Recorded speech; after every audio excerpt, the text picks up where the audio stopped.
예후의 제7년에 요아스가 왕이 되어 예루살렘에서 40년간 통치하니라. 그의 어머니의 이름은 시비아라. 브엘세바 사람이더라. 요아스는 제사장 여호야다가 그를 교훈하는 모든 날 동안에는 여호와 보시기에 정직히 행하였으되 다만 산당들을 제거하지 아니하였으므로 백성이 여전히 산당에서 제사하며 분향하였더라. 요아스가 제사장들에게 이르되 여호와의 성전에 거룩하게 하여 드리는 모든 은 곧 사람이 통용하는 은이나 각 사람의 몸값으로 드리는 은이나 자원하여 여호와의 성전에 드리는 모든 은을 제사장들이 각각 아는 자에게서 받아들여 성전의 어느 곳이든지 파손된 것을 보거든 그것으로 수리하라 하였으나 요아스 왕 제23년에 이르도록 제사장들이 성전에 파손한 데를 수리하지 아니하였는지라. 요아스 왕이 대제사장 여호야다와 제사장들을 불러 이르되 너희가 어찌하여 성전에 파손한 데를 수리하지 아니하였느냐. 이제부터는 너희가 아는 사람에게서 은을 받지 말고 그들이 성전에 파손한 데를 위하여 드리게 하라. 제사장들이 다시는 백성에게 은을 받지도 아니하고 성전 파손한 것을 수리하지도 아니하기로 동의하니라. 제사장 여호야다가 한 궤를 가져다가 그것의 뚜껑에 구멍을 뚫어 여호와의 전문 어귀 오른쪽 곧 제단 옆에 두매 여호와의 성전에 가져오는 모든 은을 다 문을 지키던 제사장들이 그 궤에 넣더라. 이에 그 궤 가운데 은이 많은 것을 보면 왕의 서기와 대제사장이 올라와서 여호와의 성전에 있는 대로 그 은을 계산하여 봉하고 그 달아본 은을 일하는 자 곧 여호와의 성전을 맡은 자의 손에 넘기면 그들은 또 여호와의 성전을 수리하는 목수와 건축하는 자들에게 주고 또 미장이와 석수에게 주고 또 여호와의 성전 파손한 데를 수리할 제목과 다듬은 돌을 사게 하며 그 성전을 수리할 모든 물건을 위하여 쓰게 하였으되 여호와의 성전에 드린 그 은으로 그 성전의 은대접이나 불집게나 주발이나 나팔이나 아무 금그릇이나 은그릇도 만들지 아니하고 그 은을 일하는 자에게 주어 그것으로 여호와의 성전을 수리하게 하였으며 또 그 은을 받아 일꾼에게 주는 사람들과 회개하지 아니하였으니 이는 그들이 성실히 일을 하였음이라. 속건제의 은과 속죄죄의 은은 여호와의 성전에 드리지 아니하고 제사장에게 돌렸더라. 그때에 아람 왕 하사엘이 올라와서 가드를 쳐서 점령하고 예루살렘을 향하여 올라오고자 하므로 유다의 왕 요아스가 그의 조상들 유다 왕 여호사밧과 여호람과 아하시아가 구별하여 드린 모든 성물과 자기가 구별하여 드린 성물과 여호와의 성전 곡간과 왕궁에 있는 금을 다 가져다가 아람 왕 하사엘에게 보냈더니 하사엘이 예루살렘에서 떠나갔더라. 요아스의 남은 사적과 그가 행한 모든 일은 유다 왕 역대지략에 기록되지 아니하였느냐. 요아스의 신복들이 일어나 반역하여 실라로 내려가는 길 가의 밀로궁에서 그를 죽였고 그를 쳐서 죽인 신복은 시므아스의 아들 요사갈과 소멜의 아들 여호사밧이었더라. 그는 다윗 성에 그의 조상들과 함께 장사되고 그의 아들 아마샤가 그를 대신하여 왕이 되니라. 유다 왕 아하시아가 예후에 의해 죽은 뒤 아하시아 왕의 어머니이자 아합의 딸인 아달랴가 유다를 다스립니다. 아달랴는 그의 어머니 이세벨처럼 유다를 바알을 숭배하는 나라를 만들고자 하는 정치적 야망을 늘 품고 있던 상황에서 자신의 아들 아하시아와 모친 이세벨, 바알 숭배자들의 진멸 소식을 듣자 죽음의 위협을 느끼고는 이번 기회에 다윗 왕의 자손들을 아예 모두 멸절시킵니다. 유다 왕국으로서는 다윗 왕조가 사라지는 위기에 처했을 뿐만 아니라 나라 전체가 바알을 숭배하는 위험에 빠지게 됩니다. 하나님이 다윗에게 말씀하시는 등불이 꺼지지 않겠다는 약속은 물거품이 되는 것일까요? 이때 아하시아의 누이이자 대제사장 여호야다의 아내였던 여호세바가 요아스 왕자를 몰래 빼내어 그와 그의 유모를 6년 동안 여호와의 성전에서 숨겨 키웁니다. 이런 점에서 여호세바는 아달랴의 딸이 아니라 여호람의 다른 아내의 딸이었을 것입니다.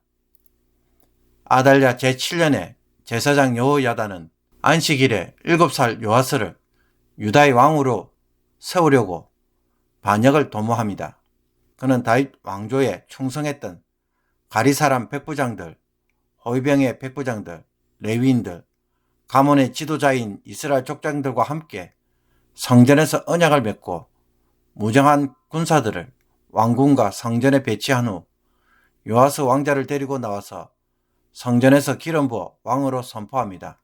군사를 거느린 백부장들은 여호야다의 명령에 따라 반역이라고 외치는 아달랴를 성전 밖에서 죽입니다. 그런 후 여호야다는 왕과 백성에게 여호와와 언약을 맺도록 하여 하나님의 백성이 되게 하고 왕과 백성 사이에게도 언약을 세웁니다. 여호야다는 유다에 있는 모든 바알 신당과 제단들과 우상들을 철저히 깨뜨리고 바알 제사장 맏단을 죽입니다. 이에 온 백성이 즐거워하고 온 성이 평온합니다. 7세의 나이에 왕위에 오른 요아스는 예루살렘에서 42년 동안 통치하였습니다. 그는 제사장 여호야다가 그를 교훈하는 모든 날 동안에는 요압 보시기에 정직히 행하였습니다. 그러나 여호야다가 생존하는 동안이라는 조건에서만 그는 정직하게 행하였습니다. 그의 40년 통치 기간 중 4절에서 16절까지의 내용은 여호야다가 생존한 동안에 행한 선한 행적이고 17절부터 20절까지는 그가 죽은 후에 요아스가 행한 악행과 하나님의 심판이라고 말할 수 있습니다. 요아스도 여호사밧처럼 산당을 없애지 않은 것에 대하여 지적을 받았습니다. 산당이 우상숭배의 근원지이고 여호와와 다른 신을 함께 섬길 수 있는 기회를 만들 수 있기 때문입니다. 성전이 아닌 곳에서 자기 나름대로 개인 제단을 만들어 섬기면 자기 편리 위주로 신앙생활을 할 뿐만 아니라 여호와가 아닌 다른 우상을 가져다 놓고 섬길 수 있는 가능성이 늘 있었기 때문입니다. 요아스가 하나님 앞에서 행한 대표적인 정직한 일은 성전을 수리하는 일이었습니다. 그는 성전에서 드리는 헌금, 즉 은으로 성전을 보수하도록 하였습니다. 솔로몬 성전을 건축한 후 150년이 지났고 아달랴의 아들들이 성전을 파손하며 모든 성물들을 바알을 위해 사용했기 때문입니다. 그러나 요아스 왕 제23년에 이르도록 제사장들은 헌금만 받고 성전 수리를 전혀 서두르지 않고 있었습니다.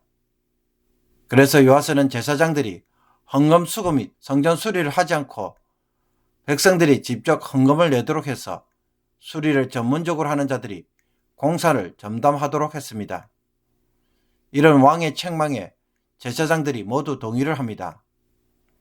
아마도 헌금을 모으는 자와 제사장 사이에 잘못된 관행과 공금 횡령이 있음을 암시합니다.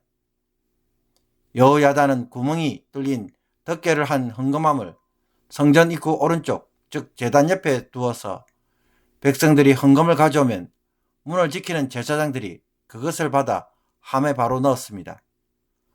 헌금이 가득 차면 왕의 서기관과 대제사장이 돈을 자루에 담아 계수하였습니다.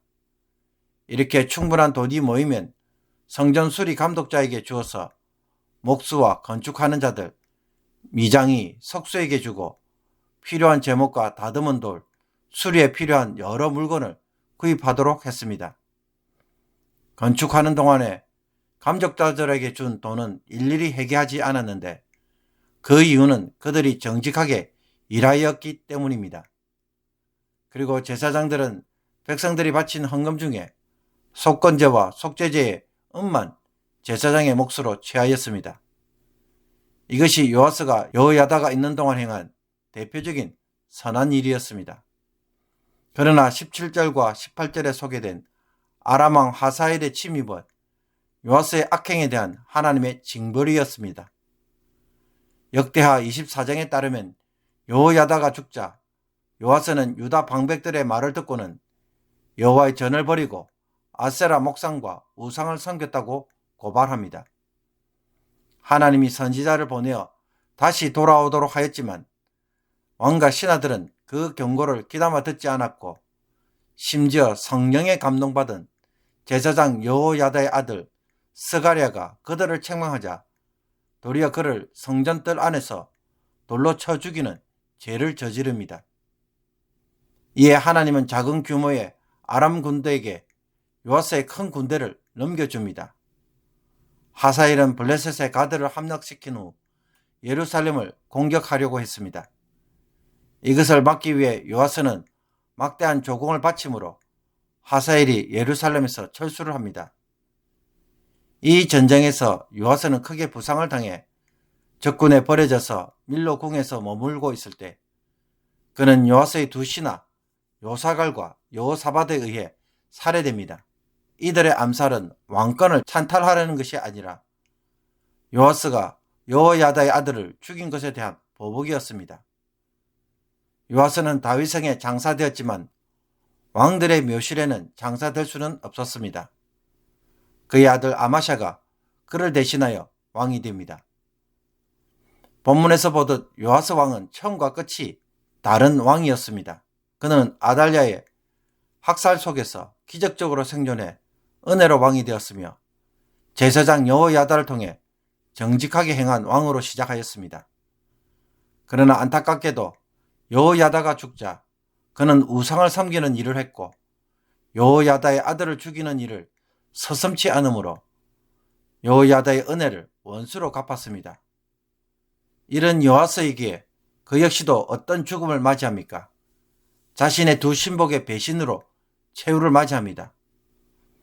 처음도 좋아야 하지만 끝도 반드시 좋아야 합니다. 오늘 하루도 주를 위해 살겠다고 기도하고 결심하였지만 막상 잠자리에 들 때는 아무런 순종도 없었던 하루는 아니었습니까?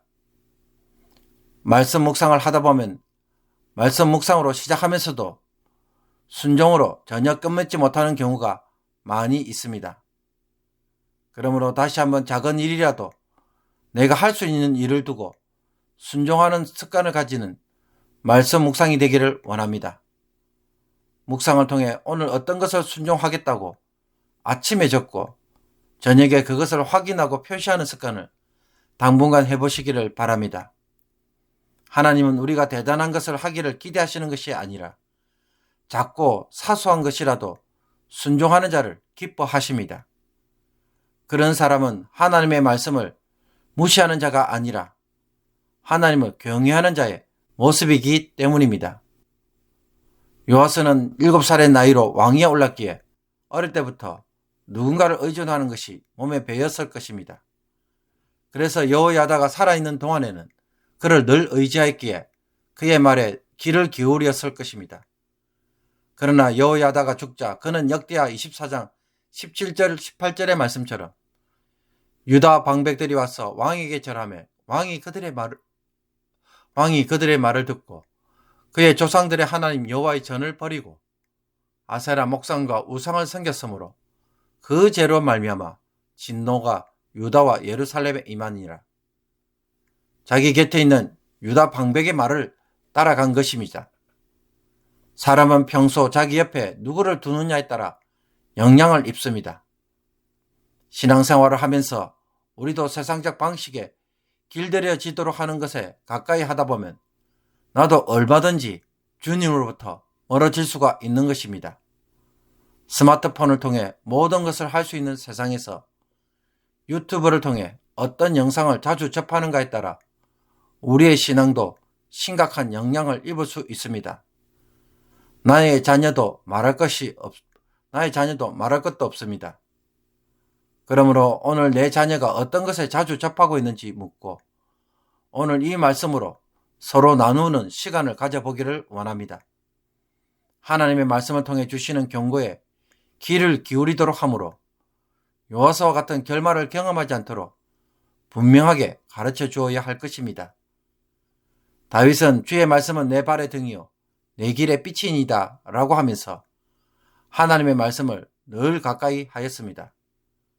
그래서 그는 하나님의 마음에 합한 왕, 하나님이 기뻐하시는 왕, 하나님이 그를 위해 집을 지어주는 왕이 되었습니다.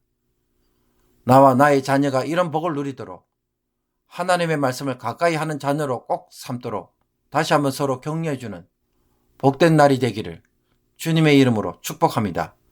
기도드리겠습니다. 하나님을 사랑한다고 하면서도 정작 하나님과 제대로 된 깊은 만남, 제대로 된 교제를 해본 적이 없이 얼굴만 쳐다보다가 끝나버리는 말씀 묵상이 되지 않게 하여 주옵소서.